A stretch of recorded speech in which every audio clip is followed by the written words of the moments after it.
आतार बन कमी कना ओना समाज सुधार कमी रेगी माने ढेर अब लगाव हुई बोना बाचकाता को बढ़ाव को हुई बोना समर्थन को बढ़ाव हुई बोना समाज रे जब तक परिवर्तन बाई हिजुगा समाज बाई सुधारगा मेनखान दो आबो हक अधिकार बांगबन आदो ओना चेते समाज सुधार कमी रेगी समय बन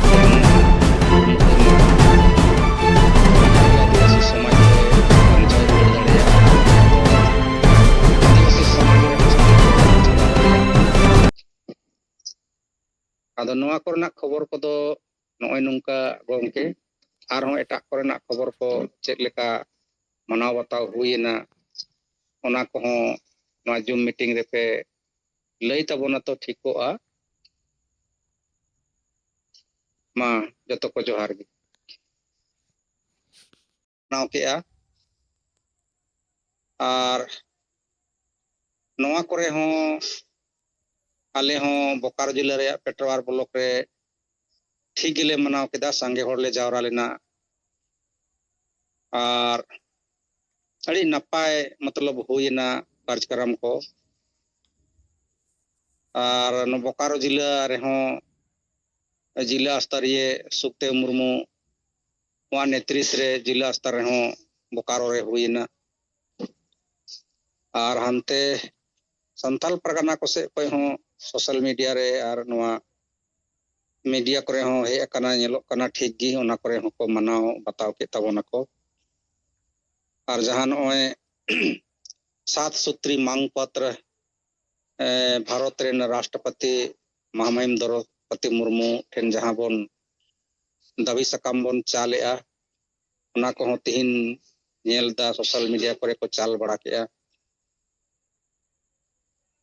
आदो अब सेंगल अभियान से कोई जहां नोए हुल महा बोन मनावेआ आबो ठेगे मिटेन एजेंडा लईते विषय वस्तु लईते मनाव दो हुयुक कना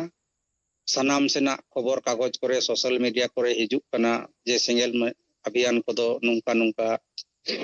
दाबी को दोहो केआ नवा नवा को समाज लगी को कोई केआ बाकी संगठन को जहां हुल दिवस को मनाव केदा नोड़े बोकारो जिले रे पेट्रोवार प्रखंड रे हों बोकारो जिले रे हों और एमान एमान जगह करे होको मनाव के आडी सख्तो पूरा को एने सेरेंग केदा रस्का रमोज के आको जोमन्यू केदा को आर को चलाव बड़ायना सोशल मीडिया करे एने सेरेंग को खूब नेलो कान तकोआ कथा दो चेत होवा नेलो कान तकोआ और जहान उनका आदिवासी समाज हित लगी जहाना एजेंडा डिमांड ओना को दो ओकार की ओकोया की बनुआ आदो नोआ जहां दिसोम गोंके सालखान मुर्मू अबो जहां लई कावा बना लहारे की जे जहां सिद्धू मुर्मू नेतृत्व रे 30 जून 1855 रे हुई लेना हुल ओना हुल महा मनाव मनावते आदिवासी समाज दो नितो दो बुल महा और गुल महा रे कोन बदल उतर कदा आदो ओना दो सख्तो जम में नुई में बुलो में एने में सेरेंग में दुरंग में और चला में नो नवा को गी ढेर नवा करे हों नेलेना आदो ओना सोशल मीडिया व्हाट्सएप ग्रुप करे फेसबुक करे आबो नेलते मी बार को दो नवा करे कमेंट को एहो बकादा जे अभियान दो